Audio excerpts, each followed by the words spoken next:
ഡൽഹി കലാപ കേസിൽ ഉമർ ഖാലിദ് ഉൾപ്പെടെ 4 പേരുടെ ജാമ്യാപേക്ഷയിൽ ഇന്ന് സുപ്രീം കോടതിയിൽ വാദം തുടരും. ഉമർ ഖാലിദ്, ഷർജീൽ ഇമാം, മീരാൻ ഹൈദർ, ഗുൽഫിഷ ഫാത്തിമ, ഷിഫാഉർ റഹ്മാൻ തുടങ്ങിയവരുടെ ജാമ്യാപേക്ഷയാണ് പരിഗണിക്കുന്നത്. തൗഫീഖ് അസ്ലം വിശദാംശങ്ങൾ നൽകും. തൗഫീഖ്, പലകുറി ഈ കേസ് സുപ്രീം കോടതി എടുത്തിരുന്നതാണ്. ആ ഘട്ടത്തിലൊക്കെ കുടുംബത്തിന് അല്ലെങ്കിൽ ഇവരുടെ അഭിഭാഷകർക്കൊക്കെ കാര്യമായി പ്രതീക്ഷ ഉണ്ടാക്കുന്ന ഒരു നടപടിയിലേക്ക് പോയിട്ടില്ല. ഇന്നിപ്പോൾ ജാമ്യാപേക്ഷയിൽ വാദം തുടരുമ്പോൾ എന്താണ് കോടതിയിൽ നടക്കാൻ സാധ്യതയുള്ളത്?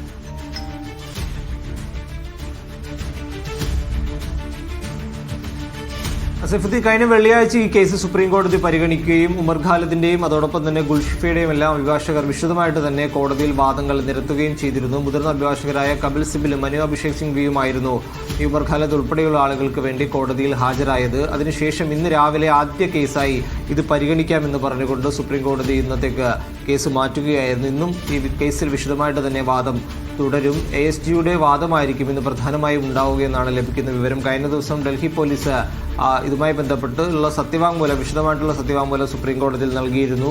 അതിന്മേലുള്ള ഒരു വാദമായിരിക്കും ഇന്ന് സർക്കാരിൻ്റെ ഭാഗത്തുനിന്നുകൊണ്ട് ഉണ്ടാവുകയെന്നാണ് നിലവിൽ മനസ്സിലാക്കുന്നത്. ജസ്റ്റിസുമാരായ NV അഞ്ചാരി അതോടൊപ്പം തന്നെ അരവിന്ദ് കുമാർ എന്നിവരടങ്ങിയ ബെഞ്ചായിരിക്കും ഇന്ന് ഈ കേസ് പരിഗണിക്കുക. കഴിഞ്ഞ തവണകളിൽ കേസ് പരിഗണിക്കുമ്പോൾ ജാമ്യം കൊടുത്തുകൂടെ എന്നുള്ള ചോദ്യങ്ങളെല്ലാം വാക്കാലുള്ള പരാമർശങ്ങൾ സുപ്രീം കോടതിയുടെ ഭാഗത്തുനിന്ന് ഉണ്ടായിരുന്നു. അതായത് ജാമ്യം കൊടുക്കുന്നതുമായി ബന്ധപ്പെട്ട് ഏതെങ്കിലും തടസ്സങ്ങളുണ്ടെങ്കിൽ അത് അറിയിക്കണം എന്നുള്ള കാര്യങ്ങൾ ഉൾപ്പെടെയായിരുന്നു ഡൽഹി പോലീസിനോട് കോടതി ആവശ്യപ്പെട്ടത്. അതിന് പിന്നാലെയായിരുന്നു സുപ്രീം കോടതിയിൽ വിശദമായിട്ടുള്ള സത്യവാങ്മൂലം നൽകുകയും വെള്ളിയാഴ്ച കപിൽ സിബലും അതോടൊപ്പം തന്നെ മനു അഭിഷേക് സിംഗ്വി എല്ലാം ഈ കേസിൽ വാദം നടത്തുകയും ചെയ്തത്. അതിനുശേഷം ഇന്നത്തേക്ക് കേസ് മാറ്റിവെക്കുകയുമായിരുന്നു. പ്രധാനമായും 4 ആളുകളുടെ ഹർജിയാണ് സുപ്രീം കോടതിയുടെ മുന്നിലുള്ളത്. ഒന്ന് ഉമർ ഖാലിദാണ്, മറ്റൊന്ന് ഷർജീൽ ഇമാം, അതോടൊപ്പം തന്നെ മീര ഹൈദർ, ഗുൽഷിഫ ഫാത്തിമ, ഷിഫാഉർ റഹ്മാൻ തുടങ്ങിയ ആളുകളുടെ ഹർജികൾ സുപ്രീം കോടതിയുടെ മുന്നിലെത്തിയിട്ടുണ്ട്.